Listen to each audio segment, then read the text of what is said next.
सुना परे एबे बढ़िबो अमूल क्षीरर दर। पुणी सामना को आसिला बड़ खबर। सुना दाम बढ़िथिबा बेले एबे पुणी बढ़िबो क्षीर मूल्य। अमूल क्षीर किनिबा एबे महंगा होइजिबो। कंपनी देशव्यापी क्षीर मूल्य प्रति लिटर 2 टंका वृद्धि घोषणा करिछि। ए खबर वर्तमान सबुठी चर्चार विषय पलटिछि, किंतु वर्तमान पर्यंत एने कोनोसी सठिक सूचना मिली नथिबा बेले आसंता काली यह वृद्धि होई पारे बोली आलोचना होउछि।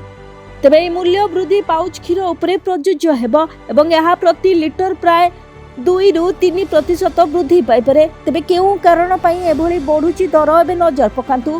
क्षीर परिचालना एवं उत्पादनर सामग्रिक खर्च वृद्धि जोगु मूल्य वृद्धि करा जाउछि। वर्षक मध्यरे गोखाद्य क्षीर पैकेजिंग फिल्म एवं इंधनर मूल्य रे यथेष्ट वृद्धि होउछि। जो भली भावरे हठात सुना रूपा मूल्य वृद्धि घटिथिला जहाँ देशवासी को आश्चर्य करने सह भयभीत करिछि। तेबेली घरोई कमोडिटी बाजार खोलिबा मात्रे सुना और रूपा दर 30,000 टंका पर्यंत वृद्धि पाइछि। केवल सेतिकी नुहे, रूपा दर केजी पिछा प्राय 19,000 टंका वृद्धि पाई 3 लाख टंका रे पहुंचिछि।